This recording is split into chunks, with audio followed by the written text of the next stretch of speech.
So my new iPhone SE 2020 that I just ordered is supposed to come today, so I figured I would do like an unboxing and like my first thoughts. Cause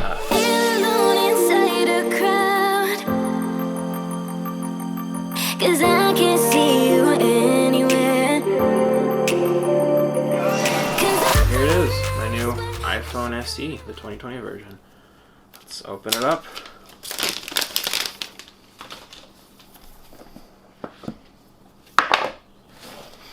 Alright, so you get this little packet thingy with the welcome to iPhone thing, 2 Apple stickers, and some like safety and handling stuff.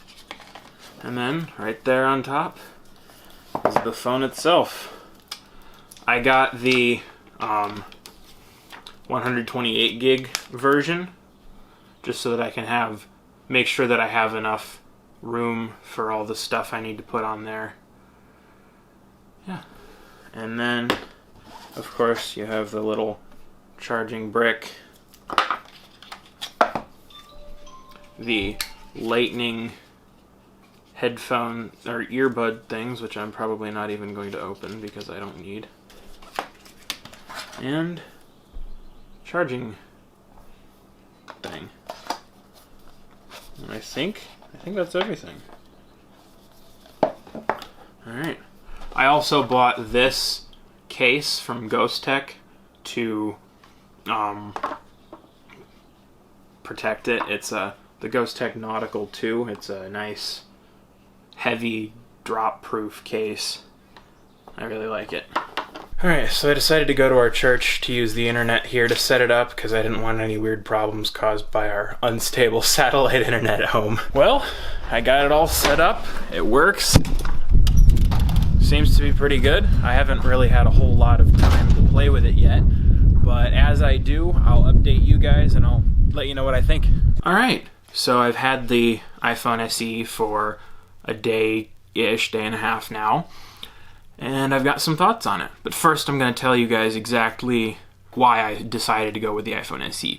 The main reason was price. I needed something to replace my old, broken iPhone 6 that I bought used a few years ago, and this was like the best value for the money. I was gonna buy the base model 11, but then this came out and this was a lot less money than the 11, and it had all the things I really needed, so I decided to go with this one.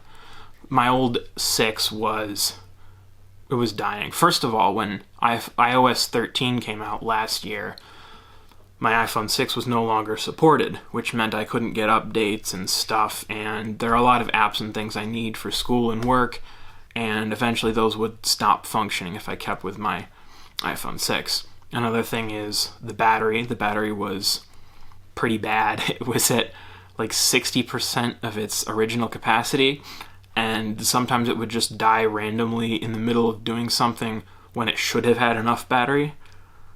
And then finally the cellular modem, the part that actually connects it to the cellular network, was dying. Like there were some times when it should have had signal, but I didn't. And then other times when it looked like I had signal, but then I went to like check my email or something, and all the signal went away. And that's not good. So those were the reasons I needed a new phone. Now I've got some thoughts specifically on the iPhone SE.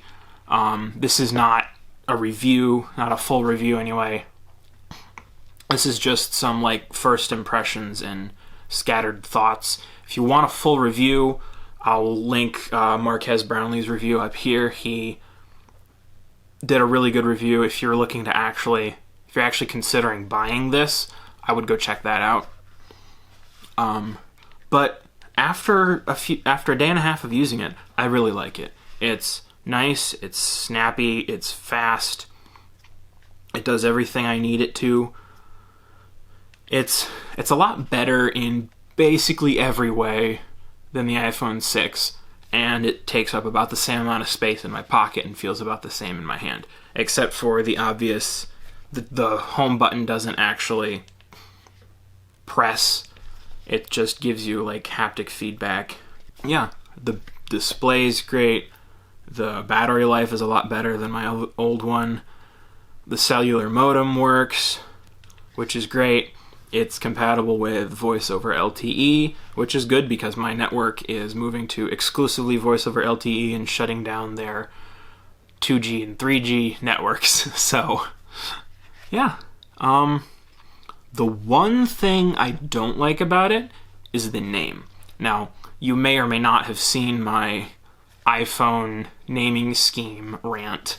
If you haven't, I'll leave a link up here. You can go check that out. But basically, Apple is notorious for having terrible iPhone names.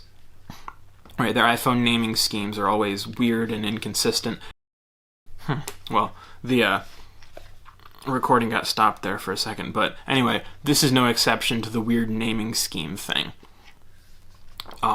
They, on their website and on all the promotional materials, it's just called iPhone SE.